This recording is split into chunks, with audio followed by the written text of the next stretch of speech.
Hola, ¿qué tal? Como siempre es un placer saludarlos y darles la bienvenida a este su espacio Planeta Nutrición. Mi nombre es Damaris García y el día de hoy vamos a dar un breve recorrido por algunos temas que son indispensables en el saber nutriólogo.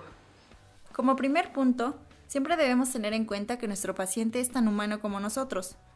No solo es una serie de datos para analizar, por lo que conocer su personalidad es primordial.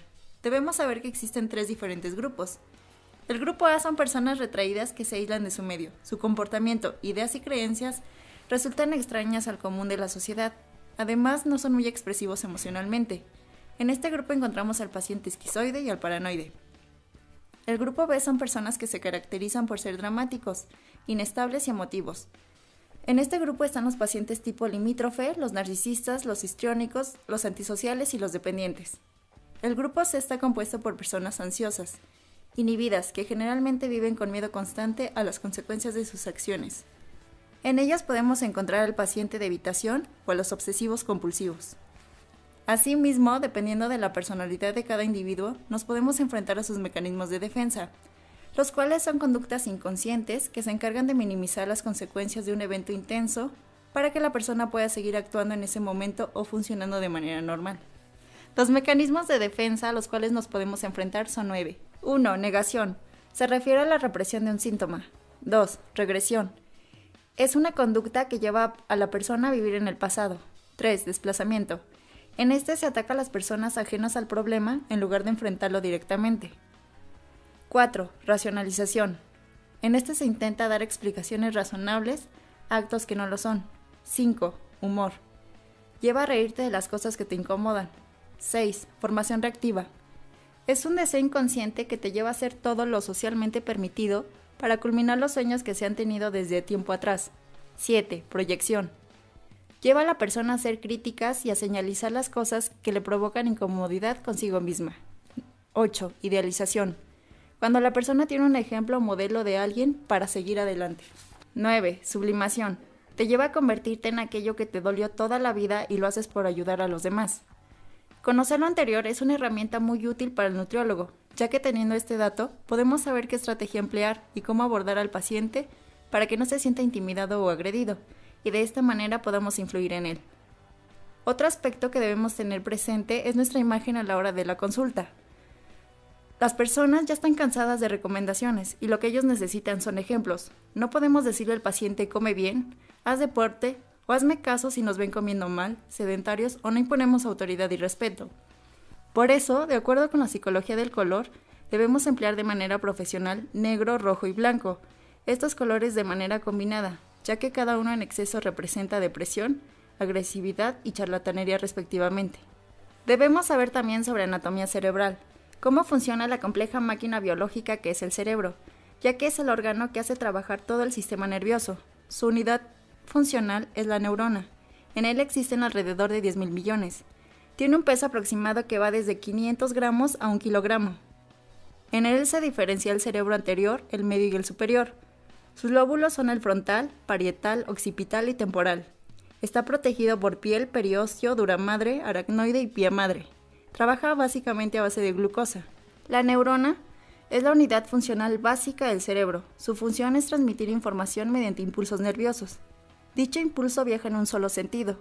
Está compuesto por soma o cuerpo celular, que es la parte más ancha y contiene a un núcleo rodeado del citoplasma. Las dendritas son ramificaciones más cortas y numerosas que conducen el impulso hacia el cuerpo celular, y el axón, que es una ramificación más larga que transmite el impulso celular, desde el cuerpo celular hasta la neurona próxima. La superficie del axón está cubierta por células de Schwann, que constituyen la capa de mielina. El transporte axonal se divide en 2 tipos. El primero es el transporte anterogado, que va del núcleo al axón, y en él interviene la proteína quinesina. Dentro de este se distingue el transporte rápido, que es de 400 milímetros por día, y el lento, que va de 0.5 a 3 milímetros por día. El segundo es el transporte retrógrado.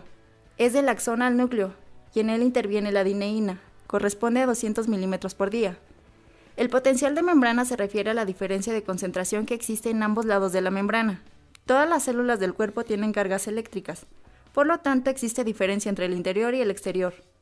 Este ocurre en milisegundos. Se puede diferenciar el potencial en reposo, que está condicionado por canales de fuga, compuertas y la bomba sodio-potasio, Los canales de fuga aportan menos 86 milivoltios, mientras que la bomba menos 4. Por lo tanto, la carga es de menos 90 milivoltios. La membrana está polarizada, es decir, aquí no pasa nada. El potencial activo está dado por un estímulo, en el cual la carga se eleva pasando de negativo a positivo. Va de menos 55 milivoltios con la entrada rápida de sodio hasta llegar a 35 milivoltios cuando se cierran los canales de potasio. Posteriormente se presenta la fase en reposo, donde la carga nuevamente llega a menos 90 milivoltios. Es decir, hay una despolarización y repolarización nuevamente. Finalmente, en la fase de reposo está el periodo refractario absoluto, el efectivo y el relativo. De manera general, se puede decir que el potencial de membrana sirve para liberar o quitar el candado de la acetilcolina, la cual es necesaria para la contracción muscular. Ahora bien, el sistema muscular permite que el esqueleto se mueva, se mantenga firme y también le da forma al cuerpo. Existen 3 tipos de músculo, que son el liso, el esquelético y el cardíaco. Están formados por células especializadas para contraerse y desarrollar tensión, llamadas miocitos o fibras musculares. La unidad funcional del músculo es la sarcómera. Los límites entre ellas son los discos Z, que poseen las bandas I, donde se encuentran los filamentos delgados y parte de los filamentos conectores, y las A, donde se encuentran los filamentos gruesos, delgados y conectores. Las proteínas de las fibras musculares son principalmente la actina y la miosina. La actina está unida a las bandas Z. Intervienen principalmente en la contracción muscular, mientras que la miosina degrada ATP, y la titina es una proteína elástica que da soporte a la miosina.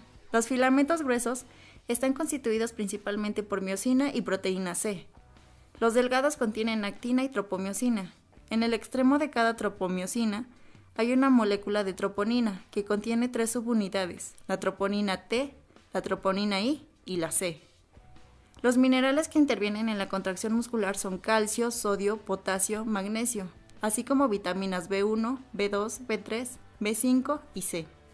Cuando se produce un potencial de acción, por las motoneuronas se libera acetilcolina, lo cual desencadena un cambio en la permeabilidad de la membrana, y se alcanza el umbral de disparo para desencadenar contracción muscular. Las actividades motoras del músculo se ejecutan a partir del tono muscular. La contracción muscular se manifiesta de manera estática o dinámica, siendo estática cuando el músculo no cambia de longitud, debido a que la carga es superior a su capacidad de desarrollo de tensión. En este tipo de contracción se conoce como isométrica. La dinámica, cuando el músculo cambia de longitud mientras los mecanismos moleculares de contracción están activos, y pueden ser concéntrica, cuando el músculo se acorta, y excéntrica, cuando los músculos se alargan. En ambos casos se conoce como isotónica, aunque también se pueden identificar la contracción auxotónica y la isocinética. El desplazamiento de los filamentos de actina y miosina es el mecanismo básico de la contracción muscular. Dependiendo de la carga, intensidad, duración y tipo de ejercicio que se realice, la contracción que se ejerza en el músculo va a generar cierto tipo de aumento muscular, por lo que debemos saber qué es la hipertrofia muscular. Propiamente, la hipertrofia muscular es el aumento del tamaño del músculo por el aumento del tamaño de sus células. Se pueden diferenciar 2 tipos de hipertrofias. La primera corresponde a la sarcomérica, la cual se refiere al aumento de las proteínas contráctiles en el músculo, lo que implica que las fibras musculares aumenten de tamaño, y la segunda corresponde a la sarcoplasmática, la cual se refiere al aumento del plasma muscular. Para ello también es necesario saber diferenciar los tipos de fibras musculares que existen. Esas pueden dividirse en 3 tipos. 1. Las lentas o rojas tienen abundante sarcoplasma, con muchas mitocondrias que generan energía, y mioglobina que almacena oxígeno. Poseen menos miofibrillas, por lo que generan poca fuerza, pero no se agotan con facilidad. 2. Las intermedias tienen cualidades intermedias entre las rápidas y las lentas, en cuestión de potencia, resistencia, la fatiga, etc. 3. Las rápidas o blandas tienen gran número de miofibrillas, que son las que generan la fuerza, en relación con su sarcoplasma, por lo cual son capaces de generar mucha fuerza pero se agotan pronto. Su fuente energética fundamental es el glucógeno, y su funcionamiento principalmente es anaeróbico. El potencial de crecimiento, hipertrofia, es mayor en las fibras blancas que en las rojas, lo cual no significa que las rojas no se hipertrofien, sino que lo hacen en menor medida. Para ello es necesario conocer cómo funcionan las rutas metabólicas que intervienen en dichos procesos. La glucólisis ocurre en el citosol, es decir, en ausencia de oxígeno. Consta de 10 reacciones enzimáticas. Su finalidad es la degradación de moléculas de glucosa de 6 carbonos hasta moléculas de piruvato. Su función principal es la degradación de glucosa y otros monosacáridos para la obtención de energía. En esta ruta se diferencian dos fases. La primera es la preparatoria. En ella ocurren 4 reacciones. 2 son de fosforilación y consumen 2 ATP por molécula de glucosa.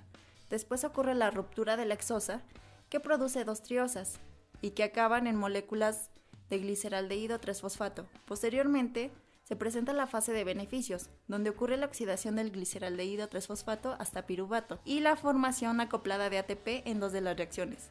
En total se forman 4 moléculas de ATP y 2 NAD.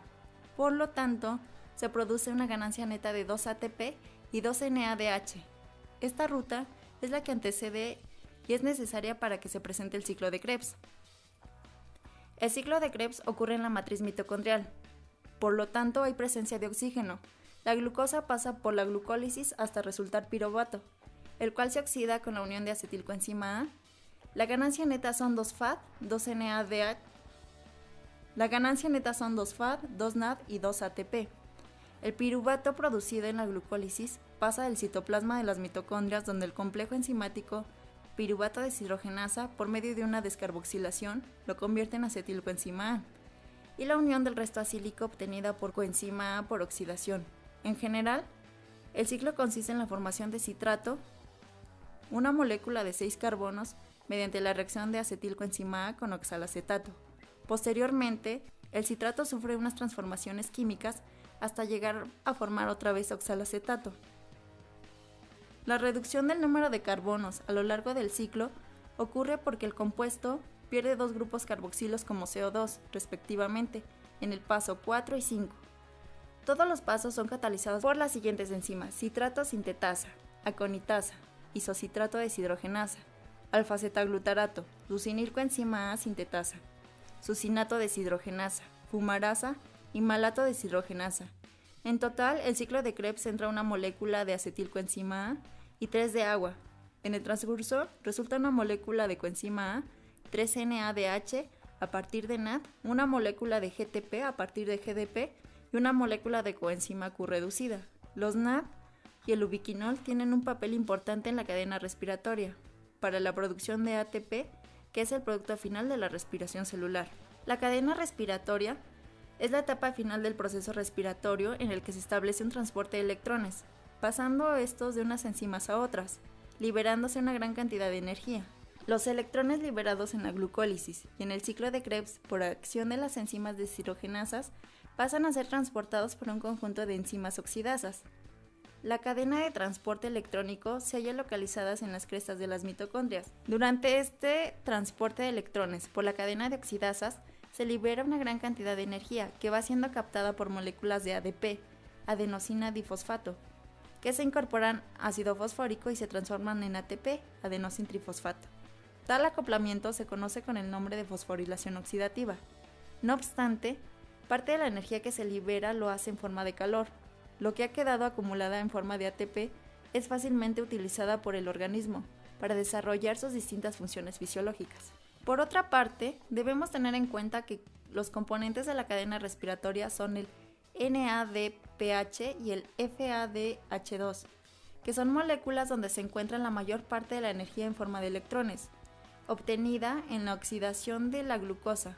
Van a ceder sus electrones y se van a generar nuevos NAD y FAD, para que se puedan volver a utilizar en la glucólisis y en el ciclo de Krebs. El NAD es nicotidamina adenina dinucleótido reducido, que es un complejo multienzimático que cataliza la transferencia de electrones a la coenzima Q en la cadena respiratoria, mientras que el FAD es flavina adenin dinucleótido, que es una coenzima que interviene en las reacciones metabólicas y oxidación-reducción.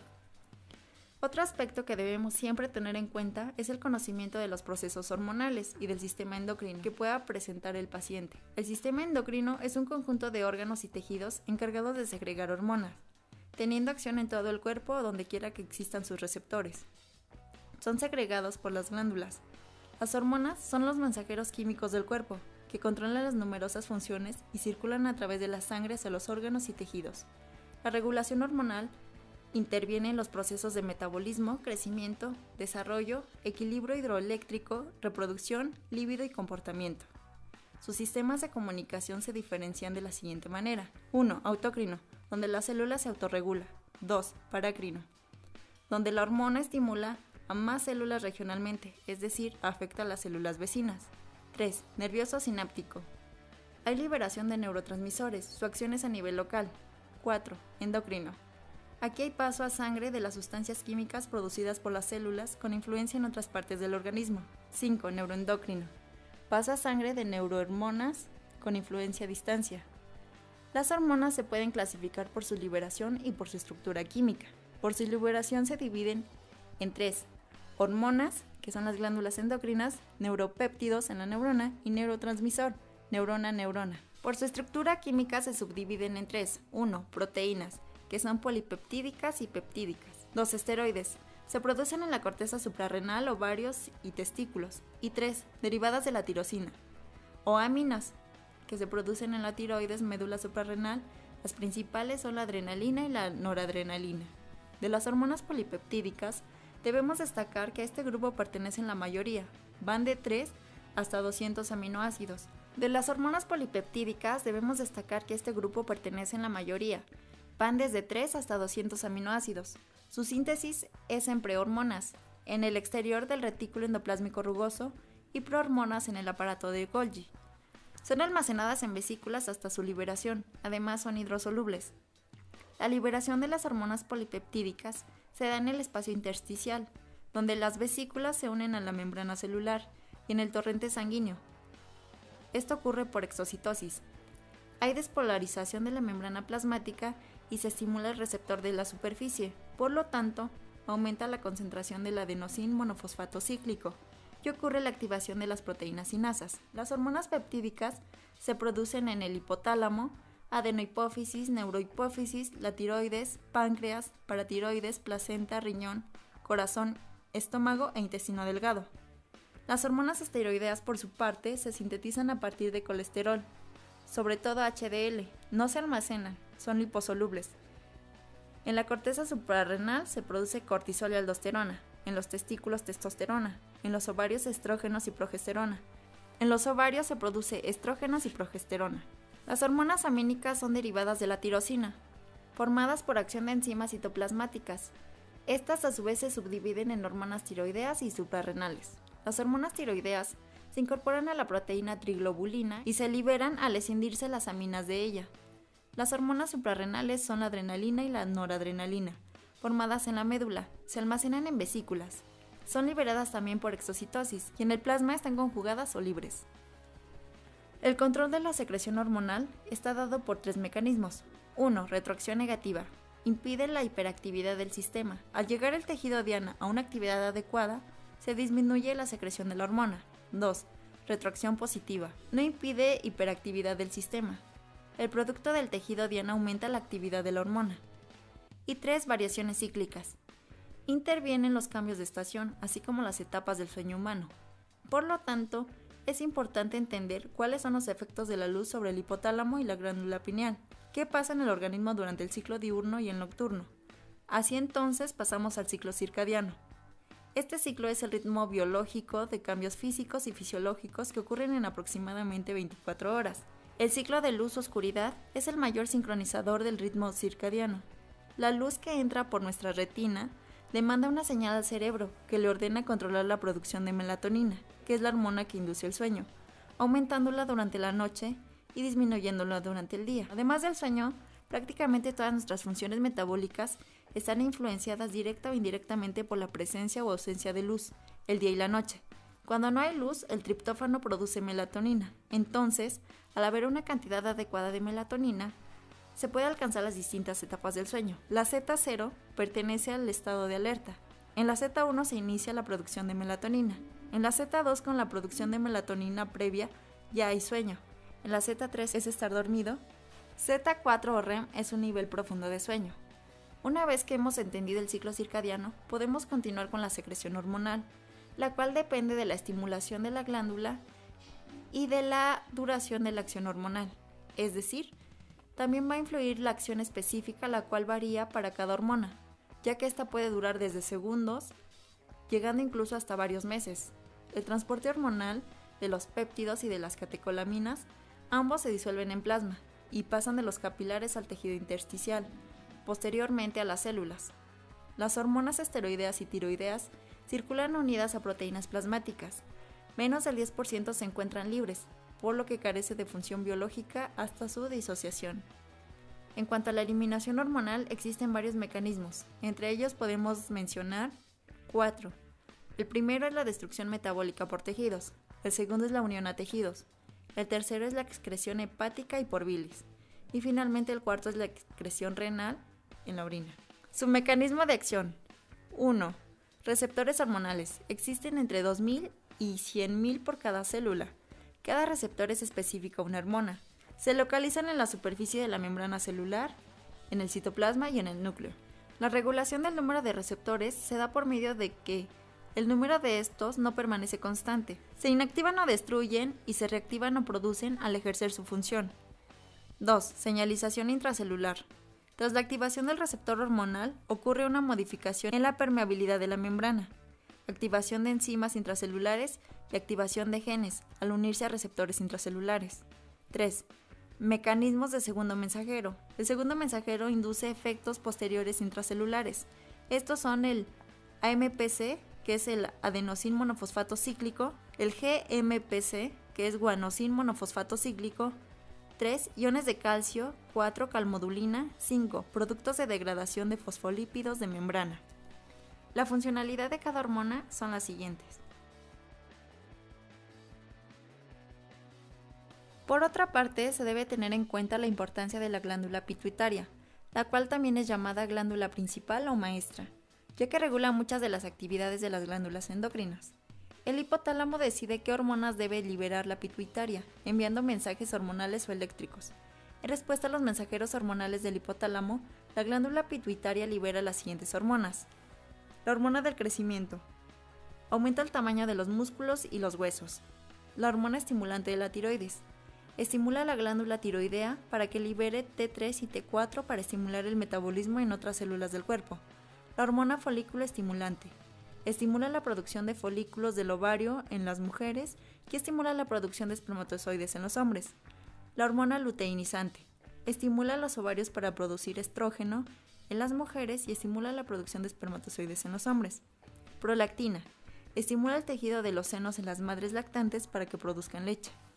Hormona adrenocorticotrópica. Causa la producción de sustancias importantes en las glándulas adrenales con propiedades similares a las de los esteroides. En respuesta a los mensajes eléctricos del hipotálamo, la glándula pituitaria libera las siguientes hormonas.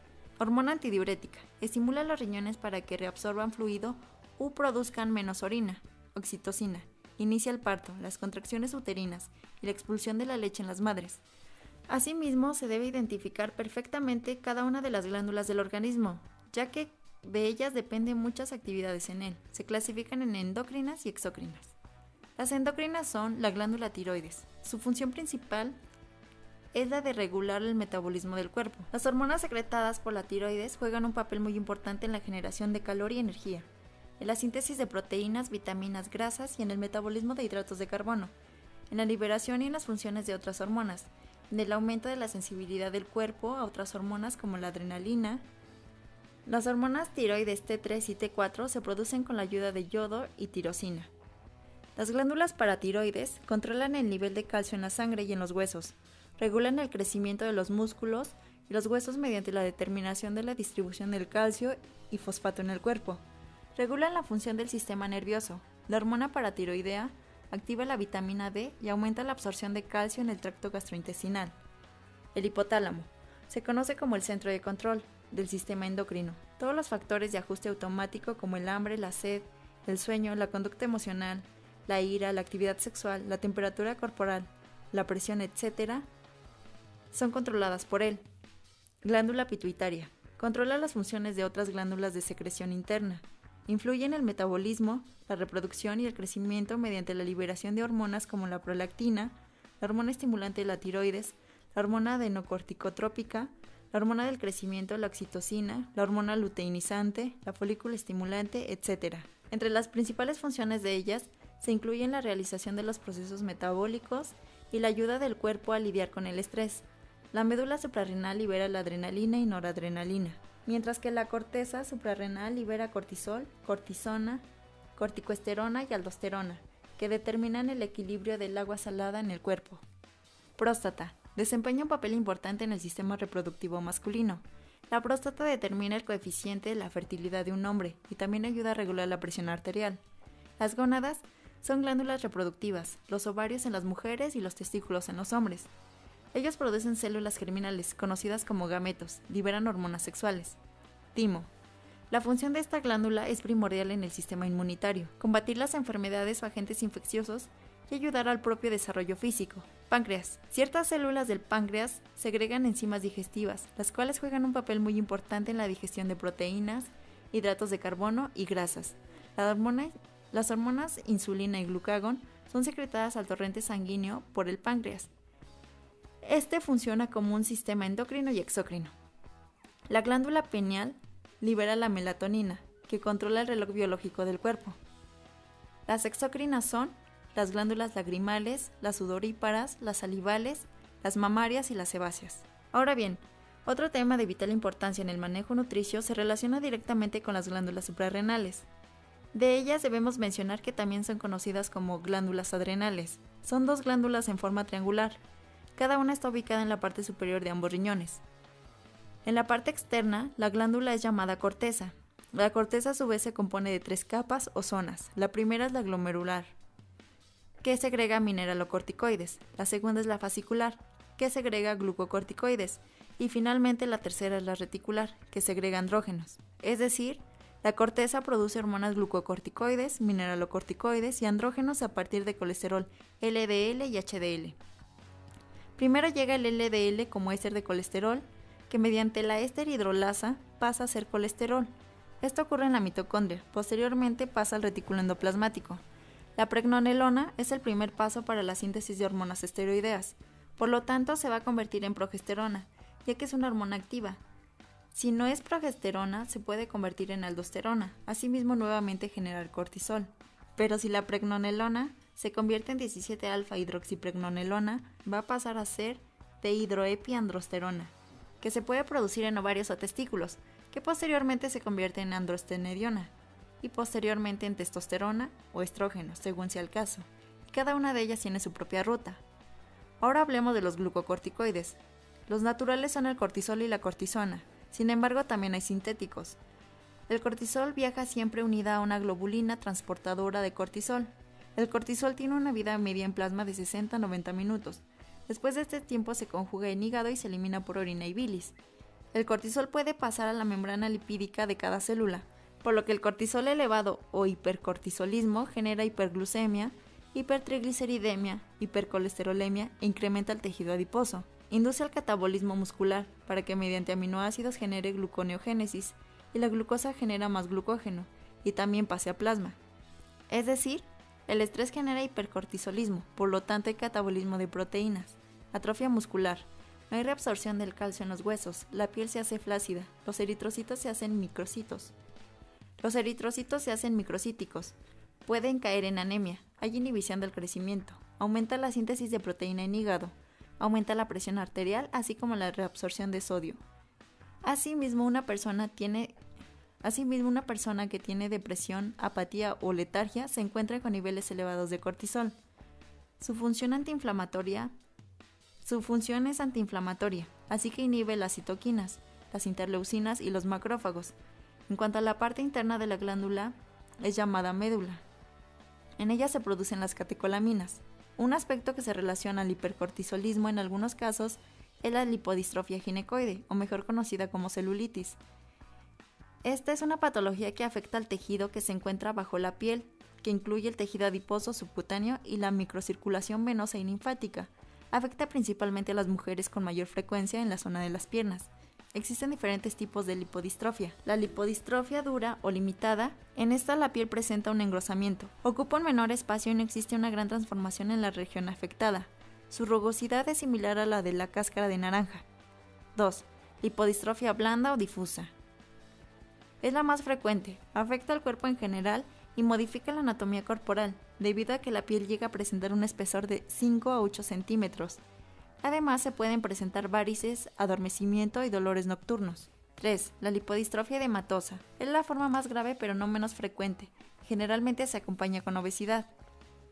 Ahora bien, las principales catecolaminas por su importancia fisiológica son la dopamina, adrenalina y noradrenalina. Dentro de la médula suprarrenal siempre estará concentrada mayor cantidad de adrenalina y menor cantidad de noradrenalina, ya que la noradrenalina siempre se modifica a adrenalina para ser funcional. Su principal función es movilizar la energía de sitios de almacenamiento en situaciones de estrés, dolor o temor. Las células cromoafines de la médula son las responsables de la síntesis, almacenamiento y secreción de las catecolaminas al torrente sanguíneo. Para la creación de adrenalina se necesita el aminoácido tirosina, que proviene del hígado. Va a entrar a la célula cromoafín y se va a convertir en dopa, que posteriormente se convierte a dopamina, que es una catecolamina ya funcional, por lo que es transportada a una vesícula de almacenamiento, y dentro de esta vesícula se transforma en dopamina y noradrenalina.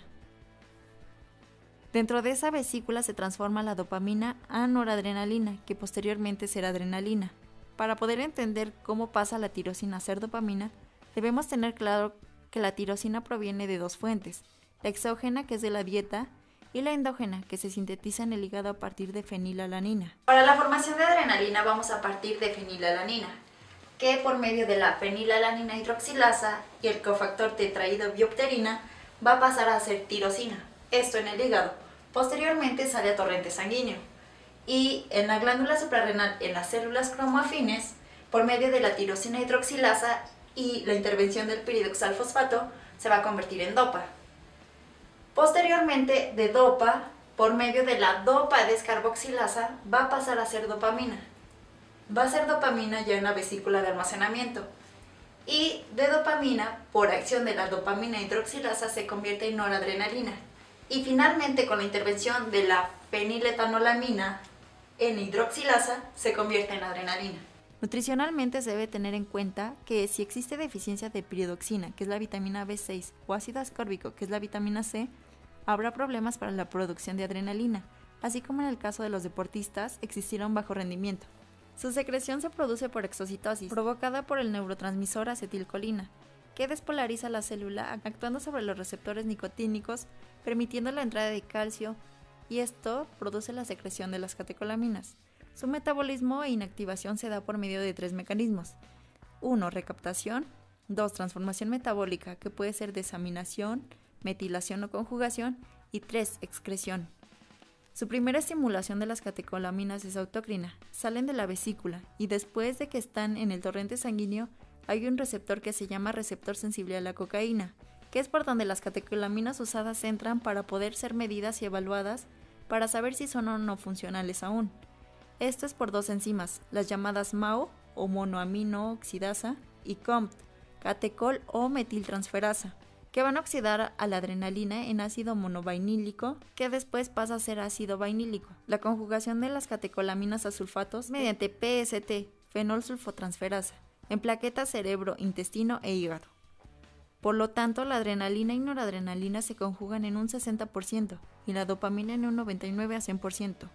Asimismo, sus funciones son mediadas por la acción de receptores tipo GPCR, que son receptores adrenérgicos. Estos receptores tienen dos clasificaciones, son de tipo alfa y beta. Existen dos receptores adrenérgicos tipo alfa, el alfa 1 y el alfa 2. El alfa 1 está acoplado a la proteína GQ, que activa la fosfolipasa, y el alfa 2 está acoplado a la proteína GI, que inhibe la adenilsinclasa. Los receptores beta 1, beta 2 y beta 3 están acoplados a las proteínas G, que activan a la adenilciclasa. Los tres receptores, es decir, el beta 1, beta 2 y beta 3, están acoplados a las proteínas GS, que activan a la adenilciclasa.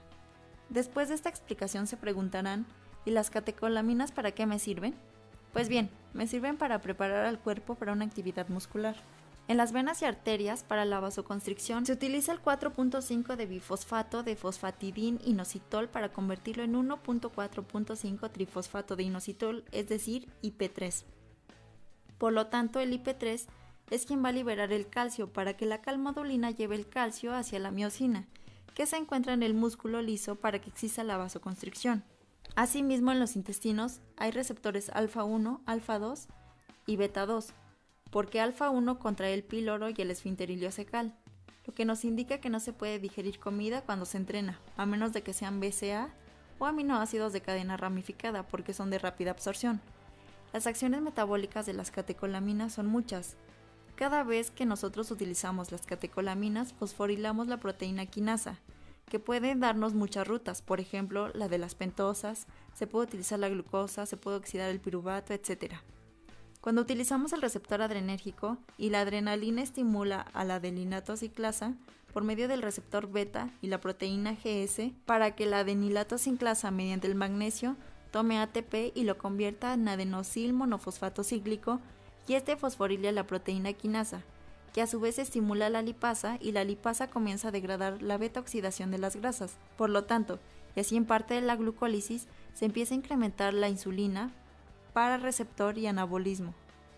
Aquí lo importante es entender que el adenosil monofosfato cíclico es el primero que da la señalización para que se desactive la fosfodiesterasa, que le cambia el fosfato de lugar y lo convierte en A5-MP. Finalmente debemos saber que la adrenalina en rangos normales debe estar en 110 picogramos sobre mililitro y la noradrenalina en 750 picogramos sobre mililitro. A continuación pasaremos a los andrógenos.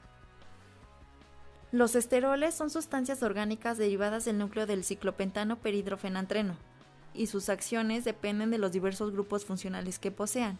Estos pueden ser hidroxilo, cetona, ácido carboxílico, metilo, éster, etc.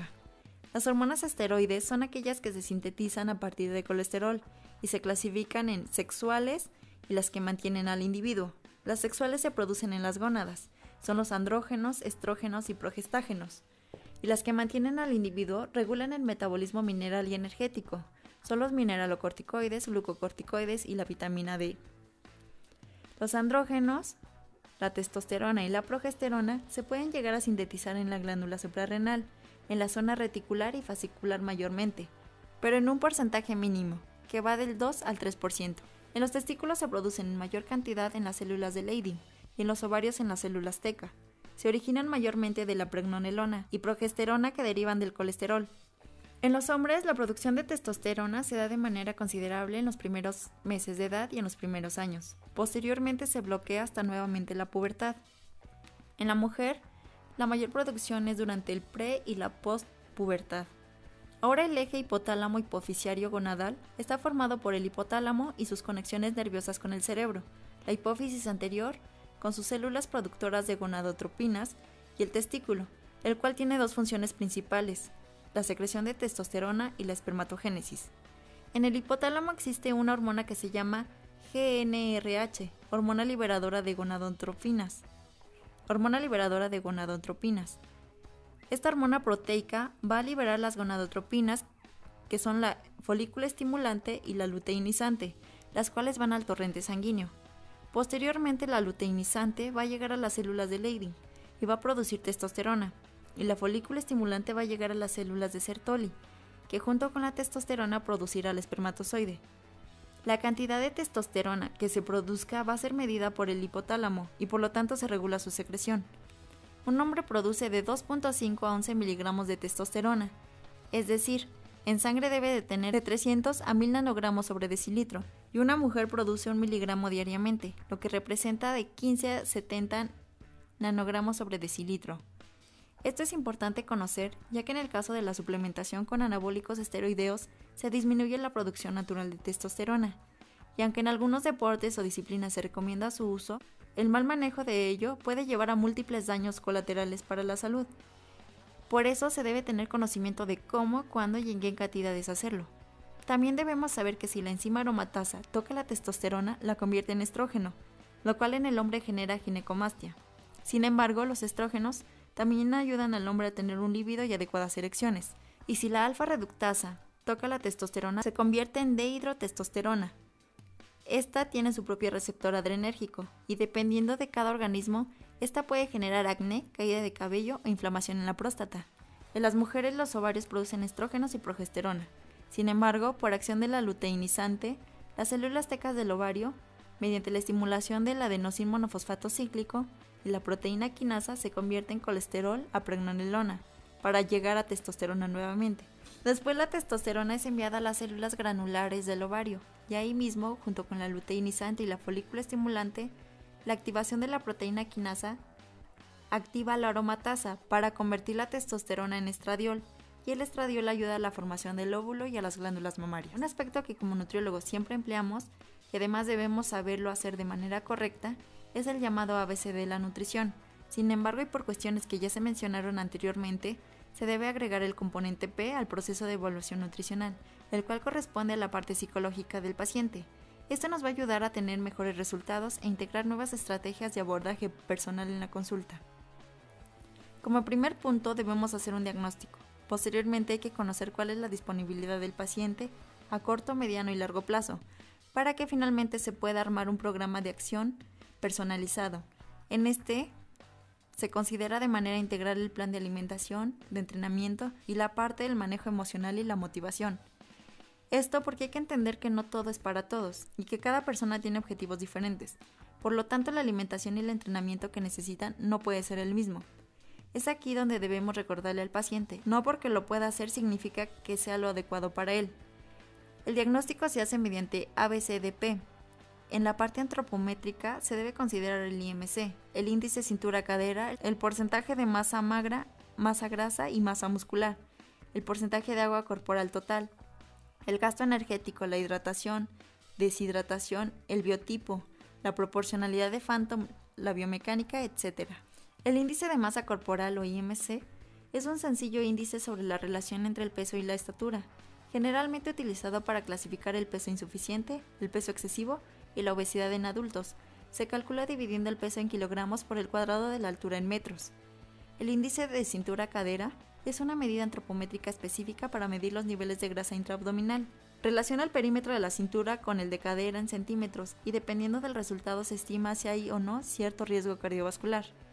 Una parte elemental es el somatotipo. Este es un sistema diseñado para clasificar el tipo o forma corporal y su composición, principalmente en atletas. Es un instrumento útil en las evaluaciones de aptitud física en función de la edad y el sexo. El somatotipo está expresado en la siguiente clasificación. 1. Endomórfico. Constituye la adiposidad relativa, por lo cual, de forma indirecta, brinda información sobre la mayor presencia de grasa. Está caracterizado por formas corporales redondas, que expresan una determinada tendencia a la obesidad y se nota en general cierta flacidez muscular. 2. Mesomórfico. Representa la robustez o magnitud musculoesquelética relativa, dando una referencia con respecto a la masa muscular y también a la masa ósea, siendo por lo tanto un indicador de la masa magra. Está caracterizado porque los individuos muestran un aspecto cuadrado y una musculatura prominente.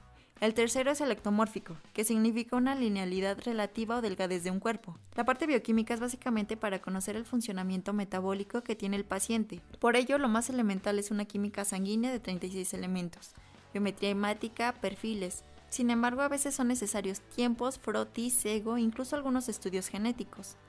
Los clínicos abarcan el conocimiento de antecedentes patológicos personales y familiares, así como los no patológicos, cirugías, medicación, interacciones fármaco-nutrimiento, modo de vida, entre algunos otros factores.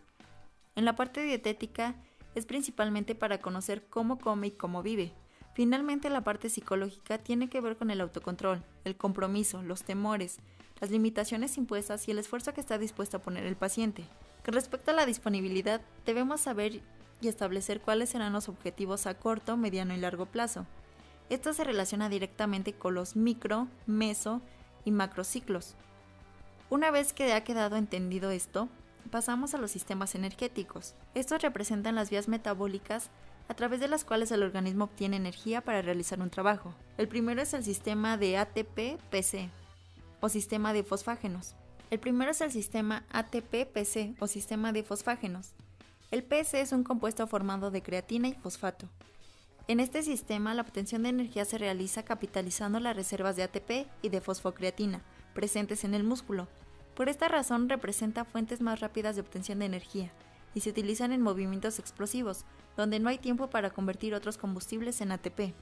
Sus ventajas es que no genera acumulación de ácido láctico en los músculos y produce un gran aporte de energía, permitiendo la realización de ejercicios a una intensidad máxima. pero durante un tiempo corto, es decir, un potencial energético para los primeros 15 a 30 segundos máximos. Otro sistema es el de glucólisis anaeróbica. Este sistema representa la fuente energética principal en aquellos gestos deportivos de alta intensidad. Cuando las reservas de ATP y PC se agotan, el músculo resintetiza ATP a partir de la glucosa, en un proceso químico de degradación denominado glucólisis, el cual en los primeros minutos hasta los 30 de actividad física se usa la glucosa por medio de fermentación láctica, generando así ácido láctico. Y aunque esto es considerado como una de las principales desventajas, se debe tener en cuenta que el ácido láctico protege a las neuronas por daños de oxidación y traumatismos. La glucólisis aeróbica o sistema aeróbico ocurre a partir de los 30 hasta los 60 minutos de actividad física. Cuando disminuyen las reservas de glucógeno, debemos hacer uso de nuestro sistema oxidativo, en el que el músculo utiliza como combustible químico el oxígeno, los hidratos de carbono y las grasas. Este sistema representa la forma más lenta de obtener ATP, pero puede generar energía durante muchas horas, por lo que interviene cuando la persona realiza esfuerzo físico durante un tiempo prolongado. La beta-oxidación de las grasas se da a partir de los 90 minutos de actividad. Es un proceso catabólico, en el que los ácidos grasos sufren remoción de un par de sus átomos de carbono en cada ciclo de la oxidación, hasta que el ácido graso se descompone por completo en forma de moléculas de acetilcoenzima. Estas pueden ingresar al ciclo de Krebs, y las coenzimas reducidas en NAD y FAT sirven como donadores de electrones en la cadena respiratoria. La oxidación beta tiene lugar en la matriz interior de las mitocondrias y se compone de 4 pasos por ciclo, es decir, todo esto para la generación de ATP. Ahora bien, el eje del apetito. Para que se pueda realizar la digestión, se deben diferenciar 3 distintas fases. La primera es la cefálica. Se dice que es la más compleja, sin embargo, es la preparatoria, ya que está directamente relacionada con el sistema nervioso. Aquí el cerebro manda señales para que se inicie la secreción y producción de jugos gástricos, así como la salivación. También se da la acción de algunos neurotransmisores que hacen que nos dé hambre, como son la serotonina, la dopamina, oxitocina, el neuropéptido G, el cual estimula la grelina producida por el estómago. Esta hormona es la que estimula el hambre, se libera por la distensión y acidez del estómago. Incluso interviene el cortisol, ya que está directamente relacionado con las emociones. La segunda es la fase gástrica. Se distiende el estómago y comienza la secreción de las células del estómago. Tiene mucho que ver con lo que se consume y en qué cantidad se haga. La gastrina y el ácido clorhídrico aumentan, así como aparece la intervención de la colecistoquinina. La grelina es la hormona que estimula el hambre, se libera por la distensión y acidez del estómago. La distensión del estómago, a su vez, da la posibilidad de la liberación del GIP, o polipéptido gástrico inhibitorio, y BIP, péptido vasoactivo intestinal. La tercera fase es la intestinal. Se da el paso del estómago al intestino. Comienza la acción del GIP como neuropéptido inhibitorio y el BIP. Comienza la acción del GIP y el BIP.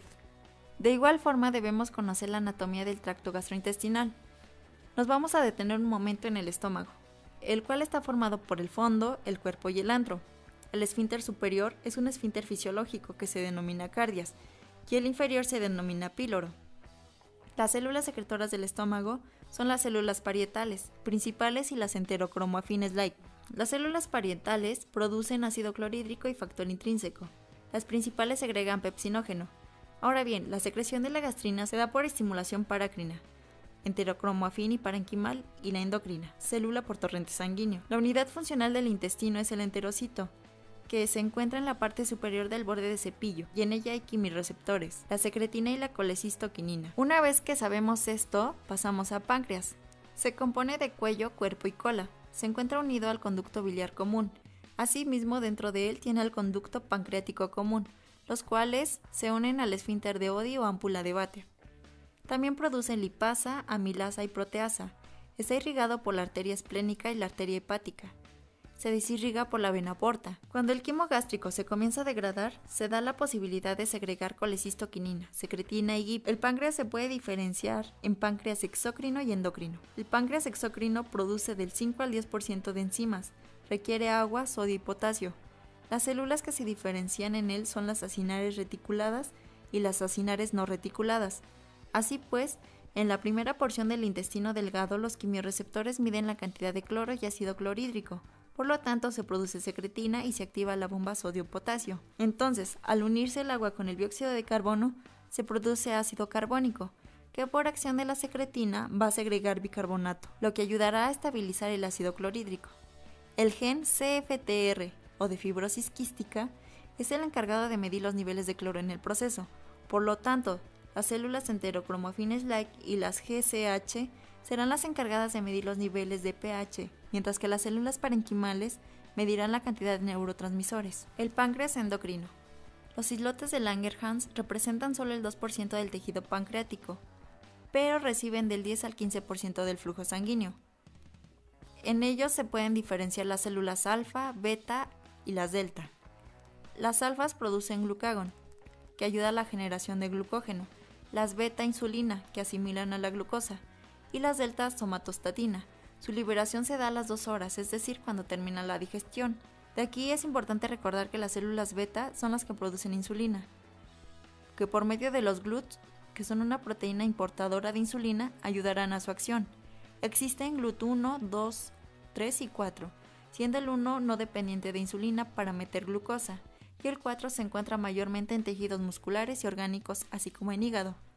¿Pero qué es la insulina? ¿Cómo se sintetiza y cómo madura? Pues bien, la insulina es una hormona de naturaleza proteica. Se sintetiza como preproinsulina, que posteriormente se transforma en proinsulina y finalmente en insulina, previa separación del péptido C. Esta última fase ocurre en los gránulos de secreción. La secreción de la insulina está regulada por glucosa. La insulina se liga a un receptor glucoproteico específico en la célula blanco. Cuando los niveles séricos de la insulina son bajos, se degradan las proteínas tisulares y aumenta la concentración de aminoácidos en sangre. Por lo tanto, la síntesis de proteínas musculares disminuye. La insulina propicia la síntesis de proteínas específicas, lo que se evidencia por el incremento de los correspondientes ARN mensajeros. Asimismo, incrementa la síntesis de enzima clave de la glucólisis hepática, que es la glucoquinasa, fosfatoquinasa y piruvatoquinasa. La fragmentación de la preproinsulina a insulina ocurre inmediatamente después de completarse la síntesis de su cadena de 108 aminoácidos, es decir, elimina 24 del extremo amino de la molécula. Los 84 aminoácidos restantes constituyen la proinsulina, molécula en la que ya se han formado todos los puentes disulfuro correctos. Mientras la hormona se empaqueta para la secreción, se eliminan los 33 residuos que están entre la cadena alfa y beta, y así lo que queda es insulina. La glucosa se une al GLUT2, que pasa a ser glucosa 6-fosfato. Entra la glucólisis, posteriormente el ciclo de Krebs, proteína por canales sensibles al ATP, interviene el SUR1 y entra el sodio y calcio. Finalmente hablemos de vitaminas. Estas son sustancias orgánicas muy importantes para el funcionamiento correcto del cuerpo. Las liposolubles se disuelven en aceites y grasas. A diferencia de las hidrosolubles, estas se almacenan en el tejido adiposo del cuerpo y en el hígado, por lo que no es necesario su consumo diario en alimentos ricos en ellas. La vitamina A, retinol o caroteno, contribuye en el desarrollo óseo y en el mantenimiento de los tejidos epiteliales. Existen 2 fuentes de vitamina A en la dieta: la vitamina preformada retinol y la provitamina o carotenoides. Su deficiencia provoca xeroftalmia, ceguera nocturna, retraso en el crecimiento, etc. Y su exceso provoca dermatitis, alopecia, pérdida de peso, etc. Vitamina D o colecalciferol. Requiere rayos UV para su transformación química. La forma activa es 1.25 hidrocalciferol. Actúa en el sistema inmune, previene infecciones, promueve la utilización de calcio y su deficiencia provoca osteoporosis. La vitamina E o alfa-tocoferol es un antioxidante. Contribuye en la formación de los eritrocitos. Ayuda al cuerpo a utilizar la vitamina K. Su deficiencia provoca anemias y degradación muscular. Vitamina K o antihemorrágica. Las formas filoquinona, vitamina K1, menaquinonas o vitamina K2 y menadiona intervienen en la cascada de coagulación. Las vitaminas hidrosolubles son las del complejo B y la vitamina C. La B1-tiamina participa en la contracción muscular y en la conducción de las señales nerviosas. Se conoce también como antiberiberi. La B2 o riboflavina es importante para el crecimiento del cuerpo y para la producción de glóbulos rojos. También ayuda en la liberación de energía de las proteínas.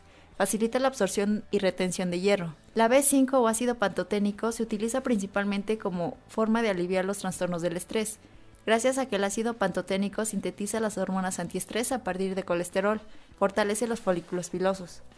La B6 o piridoxal-fosfato influye en el desarrollo cerebral durante el embarazo y la infancia, al igual que el sistema inmunitario.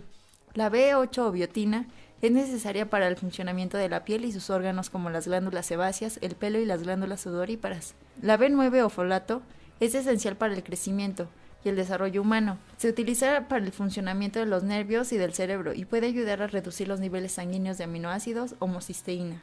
Finalmente, la vitamina C o ácido ascórbico es un antioxidante que se necesita para el crecimiento y reparación de tejidos en todas las partes del cuerpo. Espero que toda esta información les haya sido de utilidad. Si tienen alguna duda o comentario, no olviden escribirme. Yo soy Damaris García y nos vemos hasta la próxima en esto que es su espacio Planeta Nutrición. Adiós.